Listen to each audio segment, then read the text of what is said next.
மிகச் சிறப்பான முறையில் நமது சென்னை மாநகரத்தில் வக்ஃபு சொத்துக்களை பாதுகாக்கிற அந்த மாபெரும் முழக்கத்தோடு அகில இந்திய முஸ்லீம் தனியார் சட்ட வாரியம் தமிழ்நாடு பிரிவின் சார்பில் ஒருங்கிணைக்கப்பட்டிருக்கிற இந்த மாபெரும் பொதுக்கூட்ட நிகழ்விற்கு தலைமையேற்று வழிநடத்தி கொண்டிருக்கிற பாசத்திற்குரிய ஜனாப் இப்னு சவுத் அவர்களே, இந்த நிகழ்வில் எனக்கு பின்பாக அல்லது எனக்கு முன்பாக உரையாற்றி அமர்ந்திருக்கிற பெருமதிப்பிற்குரிய அண்ணன் தோல் திருமாவளவன் அவர்களே, மரியாதைக்குரிய இந்திய யூனியன் முஸ்லீம் லீக்கினுடைய அகில இந்திய தலைவர் பெருமதிப்பிற்குரிய பேராசிரியர் காதர் மொஹைதீன் சாஹிப் அவர்களே, பேசி சென்றிருக்கிற அண்ணன் பீட்டர் அல்போன்ஸ் அவர்களே, பெருமதிப்பிற்குரிய பேராசிரியர் MH ஜவாஹில்லா சாஹிப் அவர்களே, எனக்கு முன்பாக உரையாற்றி அமர்ந்திருக்கிற தோழர் திருமுருகன் காந்தி அவர்களே, டெல்லியிலிருந்து வருகை தந்திருக்கிற அகில இந்திய முஸ்லீம் தனியார் சட்ட வாரியத்தினுடைய பொதுச் செயலாளர் பாசத்திற்குரிய SQR இலியாஸ் அவர்களே, ஹனீஃபா மன்பை அவர்களே, மிகச்சிறப்பான இந்த நிகழ்வில் உரையாற்றுவதற்காக காத்திருக்கிற பாராளுமன்றத்தினுடைய ஆட்ட நாயகனாக மிகச்சிறப்பான முறையிலே வக்ஃபு சட்டத்திற்கு எதிராக குரல் எழுப்பி அமர்ந்திருக்கிற நமது பாசத்திற்குரிய திராவிட முன்னேற்ற கழகத்தினுடைய துணை பொதுச் செயலாளர் அன்பு அண்ணன் ராசா MP அவர்களே, இந்த நிகழ்வில் கலந்து கொண்டிருக்கிற அனைத்து அரசியல் கட்சிகள் அமைப்புகளை சார்ந்த தலைவர்களே, நிர்வாகிகளே, மிகச்சிறப்பான இந்த கூட்டத்தில் கலந்து கொண்டிருக்கிற அனைத்து மக்களின் மீதும் எல்லாம் வல்ல இறைவனுடைய சாந்தியும் சமாதானமும் என்றென்றும் நின்று நிலவட்டுமாக என்று நான் பிரார்த்தனை செய்து நேரத்தினுடைய அருமை கருதி மிகச் சுருக்கமாக எனது உரையினை நான் நிறைவு செய்ய ஆசைப்படுகிறேன். அன்பிற்கினிய அன்பு சொந்தங்களே, வக்ஃபு சட்டத்தை எதிர்த்து வக்ஃபு சொத்துக்களை பாதுகாப்பதற்காக தமிழகத்தில் மட்டுமல்ல அகில இந்திய அளவில் மாபெரும் ஜனநாயக அறவழி போராட்டங்களை முஸ்லீம் சமூகம் இப்பொழுது எடுத்திருக்கிறது.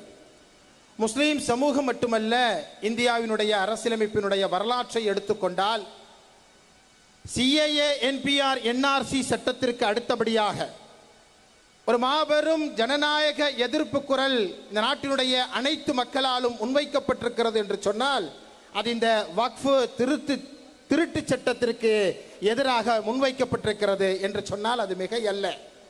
இந்தியாவினுடைய உச்ச நீதிமன்றத்திலே 100க்கும் அதிகமான மனுக்கள் இன்றைக்கு அங்கே தாக்கல் செய்யப்பட்டு அது விவாதத்திற்கு உட்படுத்தப்பட்டிருக்கிறது என்று சொன்னால் உண்மையிலேயே அது வக்ஃபு திருட்டு சட்டத்திற்கு எதிராக உள்ள மனுக்களாகத்தான் இருக்க முடியும்.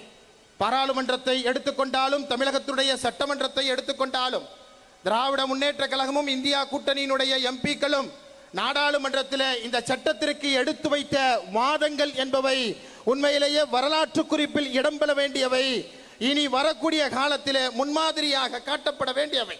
அண்ணன் ராசா உள்ளிட்ட காங்கிரஸ் கட்சியினுடைய உறுப்பினர்கள் உள்ளிட்ட அத்தனை பேரும் இன்றைக்கு ஒரு மிகப்பெரிய பங்களிப்பை இந்த திருட்டு சட்டத்திற்கு எதிராக செய்திருக்கிறார்கள் என்ற வகையில் இந்த தருணத்தில் நாங்கள் அனைத்தையும் இப்பொழுது நன்றியோடு நினைவு கூறுவதற்கு நாங்கள் கடமைப்பட்டிருக்கிறோம்.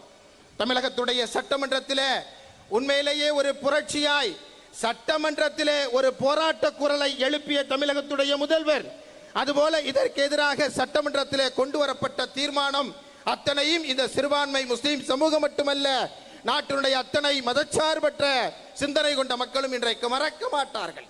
அன்பிற்கினிய அன்பு சொந்தங்களே, எனக்கு முன்பாக பேசிய தோழர் ரவீந்திரன் அவர்கள் சொல்லி காட்டினார், இந்த சட்டத்தை கொண்டு வருவதற்காக வேண்டி சச்சார் கமிட்டியினுடைய பரிந்துரையிலே சொல்லப்பட்டிருக்கிறது என்று சொல்லி இந்த சட்டத்தை நாங்கள் கொண்டு வந்தோம் என்று சொல்லி கிரண் ரிஜிஜு அவர்கள் பாராளுமன்றத்திலே சொன்னார் என்று சுட்டிக்காட்டினார். அது மிகப்பெரிய பொய் என்பதை தன்னுடைய உரையிலே சுட்டிக்காட்டினார். அதைவிட ஒரு மிகப்பெரிய பொய்யை இந்தியாவினுடைய பிரதமர் அவர்கள் 2 மாதத்திற்கு முன்பாக ஹரியானாவிலே ஒரு பேரணியிலே சொல்லி காட்டியிருக்கிறார். இந்த சட்டத்தை நான் ஏன் கொண்டு வந்தேன் தெரியுமா? இங்கே இந்தியாவிலே வாழுகிற சிறுபான்மை முஸ்லிம்களுடைய ஆயிரக்கணக்கான பெண்கள் எனக்கு கடிதம் மூலமாக வக்ஃபு சொத்துக்களால் நாங்கள் பாதிக்கப்படுகிறோம், எனவே நீங்கள் இப்படி ஒரு சட்டத்தை கொண்டு வர வேண்டும் என்று சொல்லி எனக்கு கடிதம் எழுதினார்கள் என்று சொன்னார். அது எப்படி சச்சார் கமிட்டியில் குறிப்பிடப்பட்டது போல குறிப்பிடப்பட்டதற்காக வேண்டி நாங்கள் இந்த சட்டத்தை கொண்டு வந்தோம் என்று சொல்லி ஜம்மு காலத்திலே வடிகட்டிய பொய்யை சொன்னாரோ பாராளுமன்றத்திலே, அதுபோல மக்கள் மன்றத்தில் இந்தியாவினுடைய பிரதமர் இது ஆயிரக்கணக்கான முஸ்லிம் விதவை பெண்கள் என்னிடத்தில் கேட்டுக்கொண்டதற்கு இணங்க இந்த சட்டத்தை கொண்டு வந்தோம் என்று சொன்னார். நான் கேட்கிறேன், இந்த பொதுக்கூட்டத்தின் வாயிலாக இந்தியாவினுடைய 140 கோடி மக்களுக்கு பிரதமராக இருக்கிற நீங்கள் அப்படி ஒரு பெண்ணினுடைய கடிதத்தை நீங்கள் இந்த மக்கள் மன்றத்திலே நீங்கள் சமர்ப்பித்து விட முடியுமா என்று நாங்கள் கேட்கிறோம். செய்ய முடியாது, யாரும் இல்லை. இங்கு இருப்பவர்கள் மட்டுமல்ல, இந்தியாவிலே எந்த சிறுபான்மை முஸ்லிம்களிடத்திலே சென்று கேட்டாலும் அவர்கள் இல்லை என்று தான் சொல்லுவார்கள்.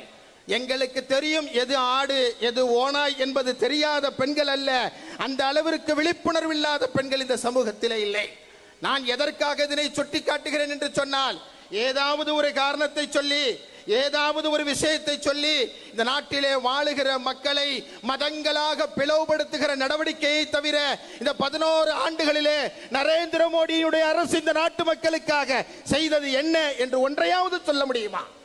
எதையும் சொல்ல முடியாது. முத்தலாக்குடைய சட்டத்தை பற்றி எனக்கு முன்பாக பேசிய தோழர் திருமுருகன் அவர்கள் சொல்லி காட்டினார். நாங்கள் அப்பொழுதே சொல்லி காட்டினோம். முத்தலாக்கு தடை சட்டம் கொண்டு வருகிற பொழுதெல்லாம் நாங்கள் சொல்லி காட்டினோம். நீங்கள் முஸ்லிம் பெண்கள் கொண்டதற்கு இணங்க நாங்கள் இந்த சட்டத்தை கொண்டு வருகிறோம் என்று சொல்லி கொண்டு வருகிறீர்கள். இந்தியாவிலே இந்த சட்டத்தின் கீழ் ஒரு வழக்கு கூட பதிவு செய்யப்படாது பாருங்கள் என்று சொன்னோம். கொண்டு வரப்பட்டு 5 ஆண்டுகளை கடக்கிறது. இதுவரை இந்த சட்டத்தின் கீழ் இந்தியாவிலே ஒரு வழக்கு கூட பதிவு செய்யப்படவில்லை என்பதை வரலாறு இன்றைக்கு நமக்கு சொல்லி காட்டுகிறது. என்று சொன்னால், இன்றைக்கு ஆடு நனைகிறது என்று சொல்லி ஓனாய் அழுத கதையாக இன்றைக்கு அனுதினமும் இவர்கள் கொண்டு வருகிற சட்டம் ஏதோ முஸ்லிம்களை பாதிக்கிறது என்பது அல்ல, மாறாக இந்த நாட்டினுடைய ஒற்றுமையை பாதிக்கிறது, இந்த நாட்டுடைய சட்டம் ஒழுங்கை பாதிக்கிறது, இந்த நாட்டுடைய வளர்ச்சியை பாதிக்கிற சட்டங்களை திட்டங்களை மட்டும்தான் மோடியினுடைய அரசு இந்த நாட்டிற்கு கொண்டு வந்து கொண்டிருக்கிறது என்பதற்கான ஒருபானை சோற்றிற்கு உதாரணமாகத்தான் வக்ஃபு சட்டத்தை நம்மால் சொல்ல இயலும். அன்பிற்கினிய அன்பு சொந்தங்களே, எனக்கு முன்பாக பேசி காட்டிய பலரும் வக்ஃபு சட்டத்தினுடைய எல்லா செய்திகளையும் சொல்லி காட்டி விட்டார்கள். உண்மையில் என்னவென்று சொன்னால், வக்ஃபு சட்டம் என்பது நமக்கு கடைசியாக இருக்க வேண்டும். ஏனென்று கேட்டால், வக்ஃபு சட்டத்தை கொண்டு வந்து அது ஏதோ முஸ்லிம்களை துன்புறுத்தி விட்டோம் என்பதாக நினைக்கிறீர்கள். இல்லை இல்லை. ஏன் நாங்கள் இந்த அளவிற்கு வக்ஃபு சட்டத்திற்கு எதிராக நாங்கள் போராடுகிறோம் என்று சொன்னால், இது இறைவனுடைய சொத்து. அந்த சொத்தை இந்தியாவில் மட்டுமல்ல, உலகத்திலே யாருக்கும் எடுத்து கொடுப்பதற்கு இந்த உலகத்திலே எவனுக்கும் அதிகாரம் இல்லை என்பதனால் தான் இத்தனை போராட்டங்களை நாங்கள் நடத்தி கொண்டிருக்கிறோம். எங்களது சகோதரிகளை பாருங்கள், அவர்கள் நெற்றியிலே கட்டியிருக்கிற கட்டிலே நாங்கள் வக்ஃபை பாதுகாப்போம், சேவ் கான்ஸ்டிடியூஷன் என்று சொல்லுகிறார்கள். அரசியலமைப்பு சட்டத்தை உயர்த்தி பிடிக்கிற இது போன்ற மகளிர் தெருவிற்கு ரோட்டிற்கு வந்துவிட்ட பின்னால் எவனாலும் இந்த சட்டத்தை அமல்படுத்த முடியாது என்பதைத்தான் அவர்களது போராட்டம் சொல்லி காட்டுகிறது. வக்ஃப் என்பது என்ன? Once Waqf is always Waqf. India முழுவதும் எஸ்டிபிஐ நடத்திய போராட்டங்களில் இதைத்தான் நாங்கள் சொல்லுகிறோம்.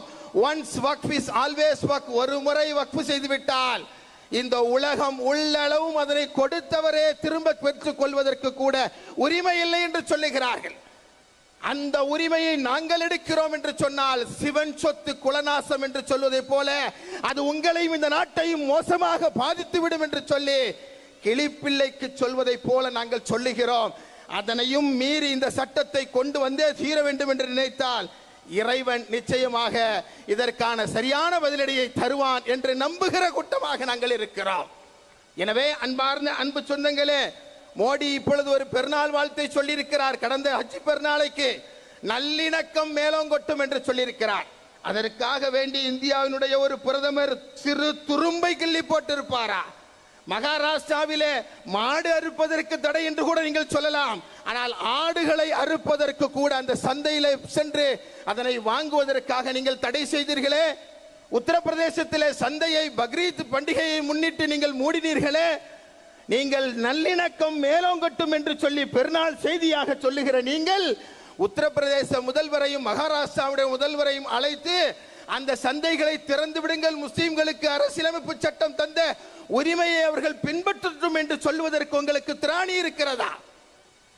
அவ்வளவு அநீதிகளை அநியாயங்களை இந்த நாட்டிலே தொடர்ந்து செய்து கொண்டிருக்கிற அரசாக, மக்களை மதங்களாய் பிளவுபடுத்துவதை தவிர வேறு ஒன்றையும் செய்யாத ஒரு அரசாக நரேந்திர மோடியினுடைய அமித்ஷாவினுடைய அரசு இருக்கிறது என்று சொன்னால் அது மிகையல்ல. அன்பிற்கினிய அன்பு சொந்தங்களே, ஒரே ஒரு செய்தியை சொல்லி முடித்து விடுகிறேன். எனக்கு முன்பாக பேசிய பலரும் காஷ்மீரினுடைய பகல்காம் தாக்குதலை சுட்டிக்காட்டினார்கள். பகல்காம் தாக்குதலை நடத்தியவர்கள் அவர்கள் மனிதர்களே இல்லை என்று சொல்லுகிறோம். எங்கே அங்கே மதம் இருந்துவிட போகிறது. மிக மோசமாக குற்றுயிரும் கொலையுருமாக தன்னுடைய கணவனுக்கு முன்பாக தன்னுடைய கணவனை தன் கண் முன்பாக சுட்டுக் கொண்டவர்களை இந்த உலகம் மதிக்காது, அது மன்னிக்காது என்று நாங்கள் சொல்லுகிறோம். அதனை வைத்து இப்பொழுது இன்றைக்கு கேரவான் என்கின்ற இதழிலே ஒரு செய்தி வந்திருக்கிறது, ஒரு சர்வே வந்திருக்கிறது. அந்த பகல்காம் தாக்குதலுக்கு பின்பு காஷ்மீரிலே மறுநாளில் இருந்து தொடங்கிய ராணுவத்தினுடைய வேட்டை 2000 பேரை டீடைன் செய்திருக்கிறார்கள். ஒரு இளைஞனுடைய கதையை மட்டும் சொல்லி முடித்து விடுகிறேன். ஒரு இளைஞனை விசாரணைக்கு என்று அழைத்து செல்கிறார்கள். அவர் தன்னுடைய குடும்பத்திற்கு போனிலே அழைக்கிறார், என்னை அழைத்து செல்கிறார்கள். நான் தொடர்ந்து காவல்துறையின விசாரணைக்கு ஒத்துழைத்து வந்தவன் தான், என்னை இப்பொழுது அழைக்கிறார்கள், என்னவென்று தெரியவில்லை, ஓடி வாருங்கள் என்று சொல்லுகிறார்கள். குடும்பத்தினர் எல்லோரும் ஓடி வருகிறார்கள். அந்த இளைஞனை பார்க்கிறார்கள். அந்த இளைஞன் சொல்லுகிறார், என்னை பிடித்தார்கள், பிடித்து சென்று என்னை துப்பாக்கியோடு ஒரு போட்டோ எடுத்தார்கள். என்ன செய்ய போகிறார்கள் என்று தெரியவில்லை, தயவு செய்து என்னை காப்பாற்ற முயற்சி செய்யுங்கள் என்று சொல்லுகிறார். மறுநாள் காலை பத்திரிகைகளில் செய்தி வருகிறது, இவர் ஒரு குறிப்பிட்ட இயக்கத்தை சார்ந்தவர், இப்பொழுது என்கவுண்டர் செய்யப்பட்டிருக்கிறார் என்று சொல்லி வருகிறார். இப்படி அப்பாவிகளை இன்றைக்கு குற்றுயிரும் கொலையுருமாக UAPA போன்ற சட்டங்களால் இன்றைக்கு நெருக்கடி கொடுத்து கொலை செய்கிற அரசாகத்தான் இந்த அரசு தான் இன்றைக்கு அமைதியை பற்றி பேசுகிறது. அன்பிற்கினிய அன்பு சொந்தங்களே, உத்தரப்பிரதேசத்திலே வீடுகளை புல்டோசர் கொண்டு இடித்தார்கள் என்று சொன்னால், காஷ்மீரிலே இந்த கேரவான் இதழ் சொல்லி காட்டுகிறது, யாரை அவர் தீவிரவாதி என்று நினைக்கிறாரோ அவருடைய வீட்டை ஒரே இரவிலே குண்டு வைத்து தகர்க்கிற நடவடிக்கையை செய்கிறார்கள் என்று சொல்லுகிறார்கள். இதற்கான நம்முடைய பதில் என்ன? வக்ஃபு சட்டம் வரும், முத்தலாக் சட்டம் வந்தது, CAA NPR சட்டம் வந்தது, இனி வரக்கூடிய காலத்திலே பொது சிவில் சட்டம் வரலாம். எது வந்தாலும் இனி நாம் ஜனநாயக அமைப்புகளோடு இணைந்து, மதச்சார்பின்மையோடு இணைந்து எத்தகைய சட்டம் கொண்டு வந்தாலும் நாம் சகோதரத்துவமாக அரசியலமைப்பு சட்டத்தில் கையை பிடித்துக் கொண்டு அதனை தகர்த்தெறிய வேண்டிய கடமை ஒவ்வொருவருக்கும் இருக்கிறது என்பதை இந்த பொதுக்கூட்டத்தின் வாயிலாக செய்தியாக சொல்லிக்கொண்டு, மிகச் சிறப்பான பொதுக்கூட்டத்தை ஏற்பாடு செய்த அனைத்திந்திய தனியார் முஸ்லீம் தெரிய சட்ட வாரியத்தினுடைய தலைவர்களுக்கும் நிர்வாகிகளுக்கும் SDP கட்சியின் சார்பில் நெஞ்சார்ந்த நன்றியினை பாராட்டுகளை தெரிவித்துக் கொண்டு வாய்ப்புக்கு நன்றி கூறி விடைபெறுகிறேன். நன்றி.